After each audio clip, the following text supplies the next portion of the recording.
Hello friends, आप सब कैसे हैं। मैं आपके लिए लाया एक नया वीडियो। ये है एसएससी, सबको पता है एसएससी यानी स्टाफ सिलेक्शन कमीशन। तो ये बहुत सारे एग्ज़ाम कंडक्ट करवाता है। तो इसके पहले एक एग्ज़ाम है जैसे CHSL। तो ये कंबाइंड हायर सेकेंडरी लेवल का एग्ज़ाम है। ठीक है, तो इसका देखते हैं नोटिफिकेशन में क्या दिया है। तो इसका जो स्टार्टिंग डेट है 1 फरवरी से 7 मार्च तक है।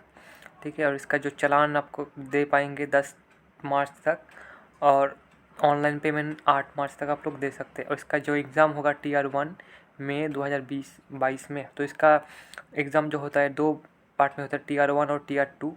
तो इसमें जो होता है दोनों एग्ज़ाम के बाद एक मेरिट लिस्ट निकलता है। तो वो मेरिट लिस्ट जो रहता है दोनों को प्लस करके जो नंबर रहता है उसके बाद जो नंबर आता है वही इसका मेरिट लिस्ट होता है। जैसे रेलवे में अलग अलग एग्ज़ाम का अलग अलग रहता है मेरिट लिस्ट, तो यहाँ पर वैसा नहीं है। आपको दोनों में अच्छा नंबर लाना पड़ेगा, तभी एसएससी में आपको लास्ट तक मिल जाएगा। सिर्फ कट ऑफ क्लियर करने से नहीं होगा। थोड़ा अच्छा नंबर रहेगा ना तो अच्छा रहेगा। तो चलिए, इसके जो पोस्ट है लोअर डिवीज़न क्लर्क है, एक जूनियर सेक्रेटरिएट असिस्टेंट है, पोस्टल असिस्टेंट है, सॉर्टिंग असिस्टेंट है और डाटा एंट्री ऑपरेटर है। ये बहुत सारे डिपार्टमेंट, मिनिस्ट्री और ऑफिस में है, मतलब कि एक ही डिपार्टमेंट नहीं। जैसे डिफेंस में भी हो सकता है, होम अफेयर्स में भी, एक्सटर्नल अफेयर्स, या भी वेराइटीज जो सेक्रेटरिएट है, डिपार्टमेंट है, पोस्ट है। उसके बाद आपका सेंट्रल इंटेलिजेंस में भी हो सकता है, वहाँ पर ऐसे ऑपरेटर हिसाब, LDC असिस्टेंट। उसके बाद इंडियन पोस्ट में बहुत सारा डिपार्टमेंट रहता है, BRO रहता है। तो उसमें आप लोग ज्वाइन कर सकते हैं। और वैकेंसी इधर अब कुछ दिया नहीं, वो बाद में वो लोग अपडेट कर देगा। इसका जो रिजर्वेशन भी है आपको सबको मिल जाएगा। और यहाँ पर जो देखिए नेशनलिटी है इंडियन सिटीजनशिप है। और दोस्तों, आप लोग मेरा चैनल जो है लाइक कीजिए, सब्सक्राइब कीजिए, शेयर कीजिए। और कुछ होगा, कुछ जानना है तो कमेंट करके बताइए, ज़रूर लाइक कीजिएगा। तो मुझे तब इंकरेजमेंट मिलेगा कि और वीडियो बनाने के लिए। इसका एज लिमिट देखिए 18 to 27 है। ठीक है, और जो लोग SC ST कैटेगरी है या OBC, उन लोगों को छूट मिलेगा। SC ST में 5 साल, OBC में 3 साल, और PWD और भी है, एक सर्विसमैन के लिए भी है छूट है 3 साल। और कोई अगर नौकरी कर रहा है सेंट्रल गवर्नमेंट में तो वो भी ट्राई कर सकते हैं, उन लोग के लिए भी यहाँ पर 3 साल का छूट मिलता है। और आप लोगों का इधर देखिए क्वालिफ़िकेशन जो दिया है LDC में या इस सॉर्टिंग असिस्टेंट में, ये पोस्ट असिस्टेंट में, इस सब में 12th स्टैंडर्ड है। और data entry operator DO Grade 1 अगर आप कैग में अप्लाई करते हैं तो 12 पास विथ साइंस में और मैथमेटिक्स होना चाहिए, अगर आप कैग डिपार्टमेंट में आपका अगर अलॉटमेंट होता है। और इसका जो कैसे अप्लाई करेंगे ये देखिए, ssc.nic.in साइट में जाके 20 से 50 के बी तक आपको होना चाहिए।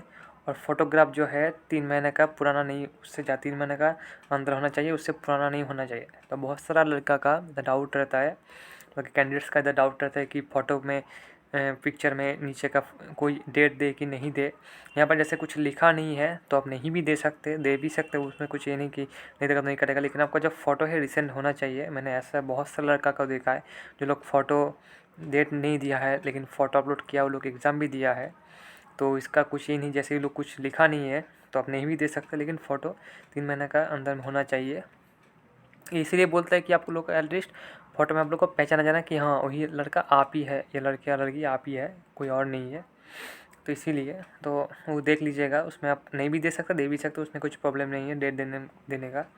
और जो सिग्नेचर होगा वो भी देखिए स्पेसिमेन जो सिग्नेचर दीजिएगा। और वहाँ पर लोग का एक एडवर्टाइजमेंट है, मतलब एडवर्टाइजमेंट मतलब एक सैम्पल है, वो भी देख लीजिएगा कैसा रहता है। तो वहाँ पर भी कुछ दिया नहीं है।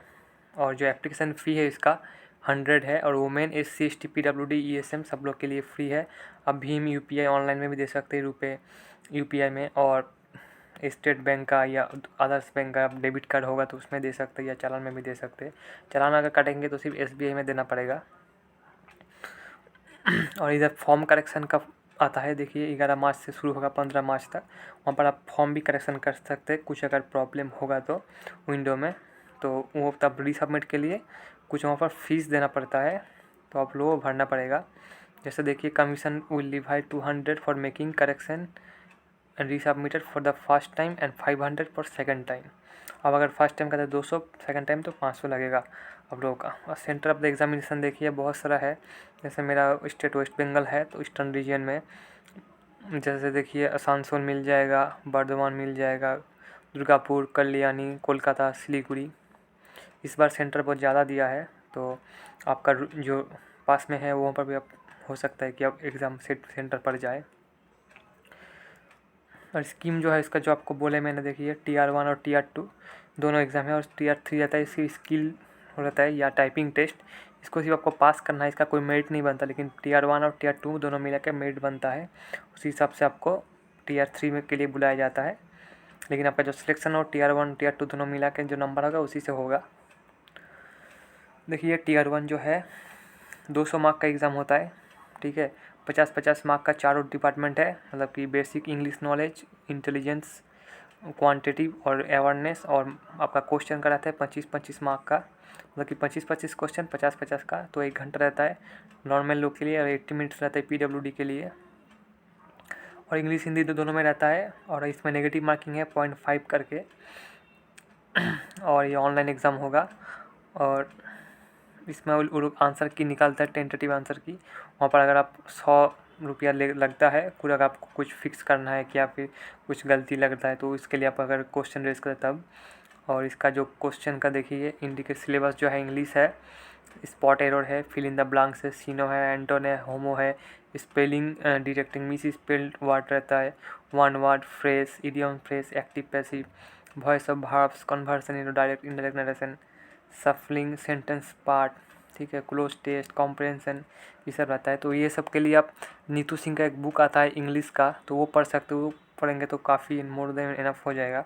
और इडियम्स वो सब और जितना भी है एसएससी का प्रीवियस ईयर की क्वेश्चन सेट प्रैक्टिस करिए कि एसएससी एमटीएस से सीजीएल तक जितना भी हो रहता है इंग्लिश का, तब आपका एक पूरा बेस हो जाएगा, तो आपको क्लियर हो जाएगा आराम से, वो मोर देन सफिशिएंट हो जाएगा।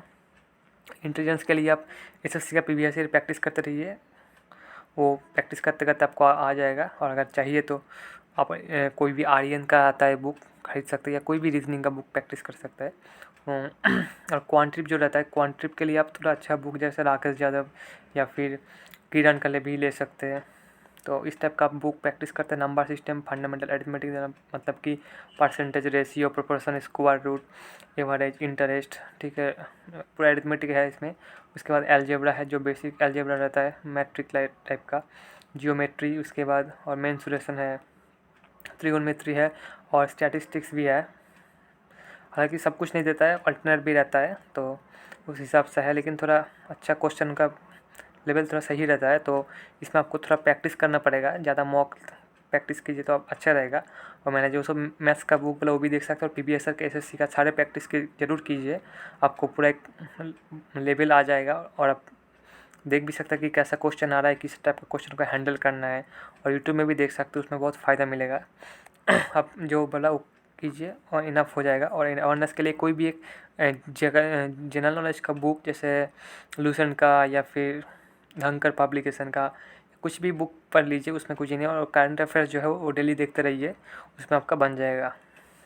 और इसका जो कट ऑफ रहता है 140 के आसपास रहता है कट ऑफ, नॉर्मलाइजेशन है जिसमें, तो उसका इधर उधर रहता है, मतलब कि जो नॉर्मल वाला रहता है 3 टाइप का निकलता है। और एक कैग के लिए थोड़ा ज़्यादा रहता है, 170 के आसपास रहता है। तो ज़्यादा लोग 140 के आसपास जो रहता है, इसमें ज़्यादा पोस्ट रहता है, तो ये पकड़ के चलिए 140 के आसपास जो है। तो वो वन अगर आप 80 क्वेश्चन अटैम्प्ट करते थोड़ा बहुत, तो आपका जो ये इस वाला में सिलेक्ट हो जाएगा, जो नॉर्मल वाला है मतलब कि जो LDC है वो सब, उसमें आपको सिलेक्ट हो जाएगा। और TR3 जो रहता है डिस्क्रिप्टिव पेपर, ये आपका 100 मार्क का रहता है, पेन एंड पेपर मोड में रहता है। और ये आपका पूरा इंग्लिश में रहता है, मतलब कि कोई भी इंग्लिश में दे देगा, हिंदी और इंग्लिश आप किसी में भी लिख सकते हैं इसमें। और इसमें क्या रहता है, आपका एसे रहता है, लेटर रहता है, और एप्लीकेशन या प्रेसी, ठीक है, तो ये सब रहता है उसमें। 100 मार्क का रहता है उधर, और इसमें कोई नेगेटिव मार्किंग नहीं है। और देखिए इधर ये लोग लिख दिया कि आप अगर आधा पेपर इंग्लिश और आधा पेपर हिंदी में करेंगे तो आपको मार्क्स 0 मिलेगा। तो ऐसा नहीं, अगर हिंदी को हिंदी प्रैक्टिस कीजिए, इंग्लिश तो इंग्लिश प्रैक्टिस कीजिएगा। और इधर वो लोग जैसे रहता है बहुत सारा सीखने चल रहा है थम वो सब, तो अगर शिक्षक से नहीं होगा तो कुछ देखेगा नहीं। और स्किल टेस्ट आपका क्वालिफाइंग नेचर है, सिर्फ क्वालिफाई करना है, और एरोस 2 डेसिमल तक वो लोग कैलकुलेट करेगा, ठीक है। तो और इसका जो स्पीड होना चाहिए डेटा इंटरप्रेटर के लिए 8000 के हिसाब से 15 मिनट्स वो लोग देगा आपको टेस्ट करने के लिए। 2200 के आसपास आपका जो उसका जो पैरा रहेगा उसमें।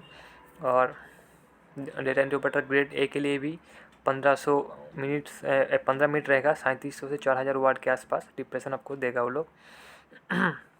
और एलडीसी के लिए आपको 35 इंग्लिश और 30 वर्ड हिंदी के लिए, ठीक है।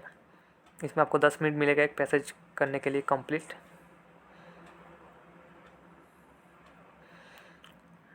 और जो एग्ज़ाम के बाद आपको जो एप्लीकेशन फॉर्म मिलेगा अप्लाई करने के बाद, वो ज़रूर रखिएगा, वो फ्यूचर में काम आएगा। और जो भी एडमिट है, जितना भी डॉक्यूमेंट्स है वो सब रखिएगा अच्छे से, वो फ्यूचर में काम आएगा।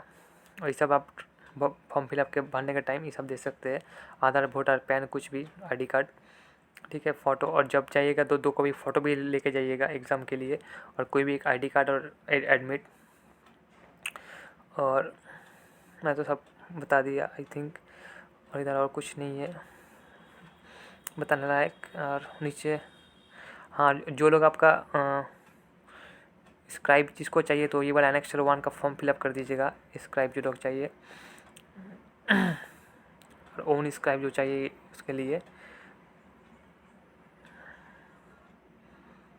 और ये फिज़िकल लिमिटेशन के लिए है, मतलब कि फिज़िकल लिमिटेशन जिन लोगों का है तो उसके लिए यहाँ पर सब आपका पूरा दिया है कि कैसे फॉर्म फिलअप करना है, किस टाइप के करना है, ठीक है। तो अच्छे से देखिए कि फिल कर दीजिएगा फॉर्म। देखिए जो मैंने बोला था फ़ोटो, इस टाइप का ही फ़ोटो लीगल है, मतलब कि ये आपका एलिजिबल है ये फ़ोटो। और ये सब फ़ोटो नहीं होना चाहिए कुछ भी, नीचे जितना भी फ़ोटो दिया है सब ऐसे टाइप देंगे तो लोग कैंसिल कर देगा। मैं देखिए इसे क्रॉस कर दे रहा हूँ, ठीक। और इधर जिन लोग को भी सिलेक्शन, मैंने जो बोला सेंट्रल गवर्नमेंट का सिलेक्शन चाहिए रिलैक्सेशन एज का, तो वो लोग ये फॉर्म फिलअप कर दीजिएगा। 3 साल के लिए आप लोगों को छूट मिल जाएगा। यह है डिफेंस एक्स सर्विसमैन के लिए, ठीक है। जो लोग डिफेंस में काम करते हैं, CAPF में नहीं, जैसे CRPF, BSF, BIS, इस में जैसे डिफेंस में काम करते हैं तो उन लोग के लिए ये भी वही है एक्स सर्विसमैन। और इस 60 के लिए ये वाला फॉर्म प्रिंट करके रखिएगा, इस यही काम आएगा आपका। और इधर OBC के लिए ये वाला एनेक्सर 10 का। और ये आपका जो लोग पैरालिसिस है, डिसेबिलिटी सर्टिफिकेट है PWD के लिए।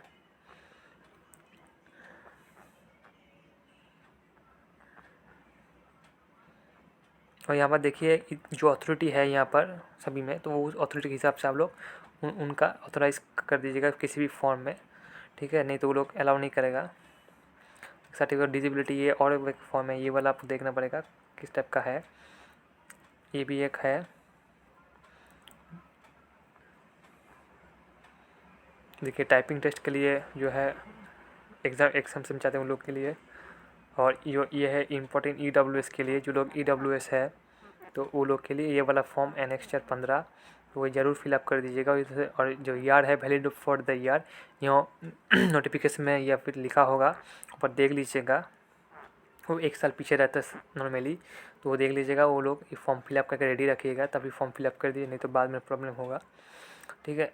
और इधर और एक चीज़ है, जो लोग BRO में अप्लाई करते हैं क्लर्कशिप में, तो लोगों का एक फिजिकल एफिशिएंसी टेस्ट होगा। ये बहुत कम लोगों को मालूम रहता है। BRO में जो लोग रहता है तो फिजिकल टेस्ट रहता है और फिजिकल स्टैंडर्ड टेस्ट रहता है, मेडिकल भी रहता है। तो मेडिकल भी डिफेंस का जैसा मेडिकल होता है, क्योंकि BRO पूरा आपका मिनिस्ट्री ऑफ डिफेंस के अंडर आता है। तो इसमें जो फिजिकल एफिशिएंसी रहता है वो आपका, जैसे देखिए 1 माइल रन होगा 10 मिनट में, जो नॉर्मली पुलिस और डिफेंस में रहता है 5, 6, साढ़े 6 मिनट तक, तो ये 10 मिनट है। तो ये है। और इसका जो मेडिकल भी बहुत हार्ड है, मेडिकल भी। और इसका जो हाइट वेट भी मापा जाएगा, जैसे आपको एक एक रीजन में, जैसे नॉर्मली 158, कहीं 152, कहीं 162, 157 नॉर्मली, तो इस टाइप का है। और आपको जो 5 सेंटीमीटर चेस्ट भी फुलाना है, देखिए सब में दिखा है 5 सेंटीमीटर, ठीक है। ये सब देख लीजिएगा, जो BRO के लिए जो लोग अप्लाई करते हैं। और ये सब मेडिकल स्टैंडर्ड है, बॉस मेडिकल जो डिफेंस में रहता है उस टाइप का है मेडिकल। तो इसमें आपको परमानेंट रिजेक्शन भी मिल सकता है और वो जो है, और इसमें आपको टेम्पोररी रिजेक्शन भी मिलता है। परमानेंट रिजेक्शन मिलेगा तो आप उसके लिए अप्लाई नहीं कर सकते, और टेम्पोररी मिलेगा तो आप फ्यूचर में उसका ठीक करके फिर से, मतलब कि जो 30 डेज या 40 डेज़ का वो लोग जो टाइम देता है उसके बाद फिर से अप्लाई कर सकते हैं मेडिकल बोर्ड में, तो तब हो जाता है नॉर्मली। तो उस टाइप के लिए सब तो देख लीजिएगा आप लोग अच्छे से, ठीक है। तो वीडियो देखने के लिए थैंक यू। तो आप लोग जो भी होगा आपका ओपिनियन शेयर कीजिए, कमेंट कीजिए, लाइक कीजिए, और चैनल को प्लीज़ ज़रूर सब्सक्राइब कीजिए, ठीक है। जय हिंद।